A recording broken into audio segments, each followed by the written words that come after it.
뉴스핌의 윤채영 기자라고 합니다. 윤석열 정부의 2024년 정부 예산안에 대한 대표님의 평가가 궁금하고요. 또 구체적으로는 2024년 정부 예산안에서 지역사랑 상품권 예산을 전액 삭감했는데 이 부분에 대해서도 어떻게 생각하시는지 궁금합니다. 가수 누구시라고 그랬죠? 윤채영 뉴스핌의 윤채영입니다. 윤채영 기자님. 감사합니다. 윤석열 정권의 1년 6개월 참 많은 생각이 듭니다. 제가 당대표로 취임하면서 진심으로 소망했던 바는 윤석열 정권이 국민의 기준에 눈높이에 맞춰서 국민으로부터 인정받고 존경받고 칭찬받는 정권으로 대통령으로 성공하기를 바랬습니다. 그 점은 지금도 다르지 않습니다. 윤석열 정권을 사랑해서가 아니라 국민의 이익, 국가의 미래를 위해서 그것이 바람직하기 때문이었습니다.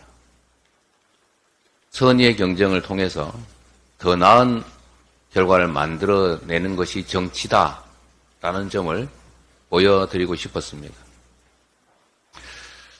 안타깝게도 윤석열 정권은 이 국가 역량을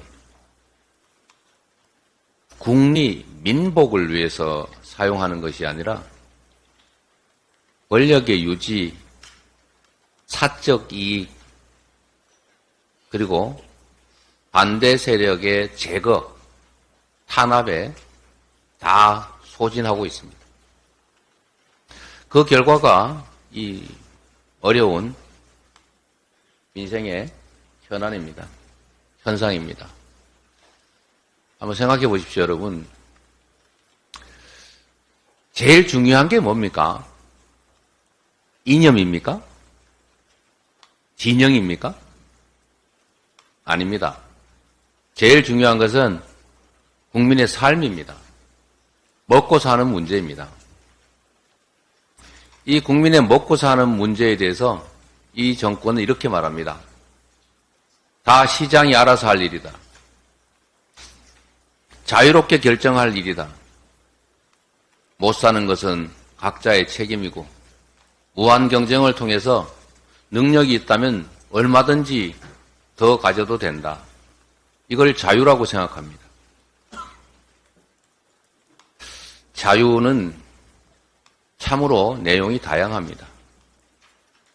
자유라는 이름으로 방치해서는 안 됩니다. 방종을 허용해서는 안 되는 것입니다.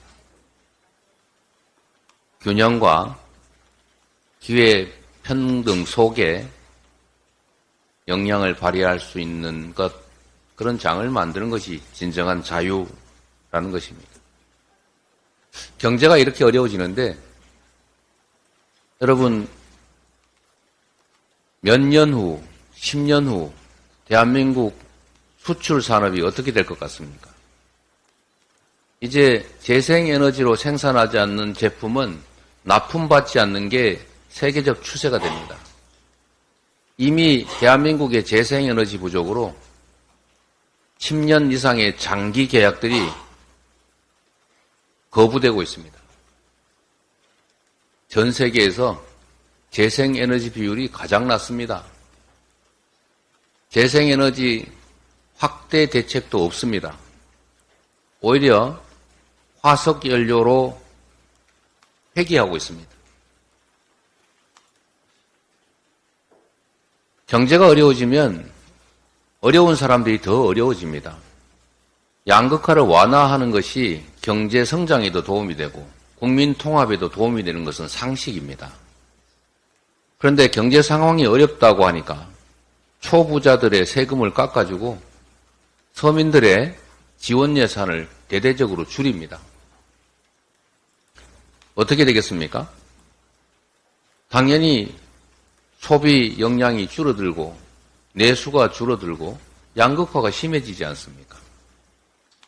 이거는 경제학의 초보입니다.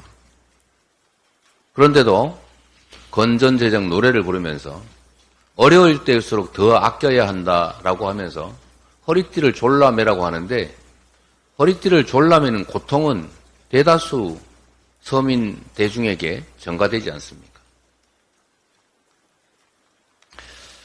지역화폐 예산 말씀하셨는데, 이 지역화폐 예산은 사실 뭐 자세히 설명할 것도 없이 지역 균형 발전에도 도움이 되고, 골목 경제에도 도움이 되고, 경제 순환에도 도움이 되고, 소득 재분배에도 효과가 있는 것이 분명합니다.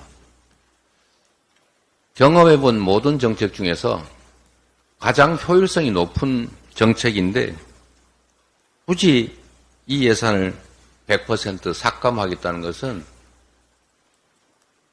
서민에 대한 고려는 없이 카드 회사나 대형 유통재벌들에게 혜택을 주겠다는 정책의 다름 아닙니다. 점점 골목 상권이 어려워지겠지요. 모르고 하는 일이 아니라고 생각합니다. 특히 R&D 예산을 대폭 삭감한 것은 참으로 황당한 일입니다.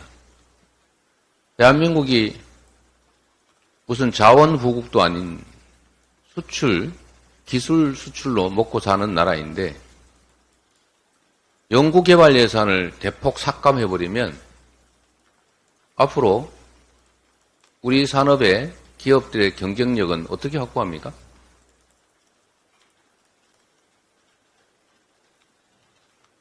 박정희 시대를 한번 생각해 보십시오.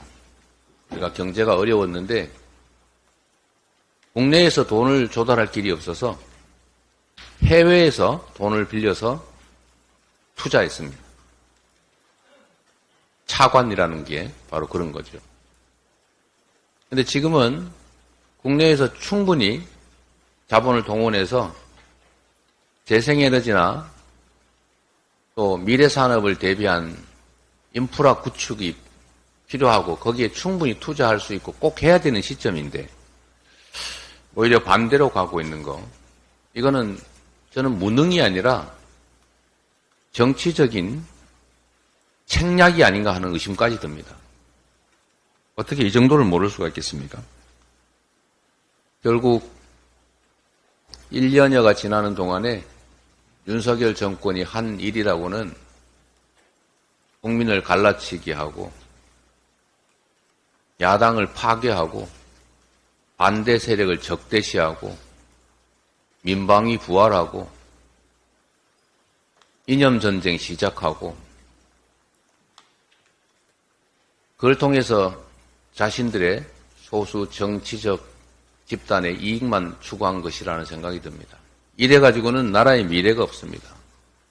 국민의 고통이 너무 커집니다. 국가의 미래가 훼손됩니다. 그렇기 때문에 국민적 항쟁이 필요할 때, 그리고 이 폭주와 퇴행을 멈추게 하기 위한 실천을 할 때라고 생각했습니다.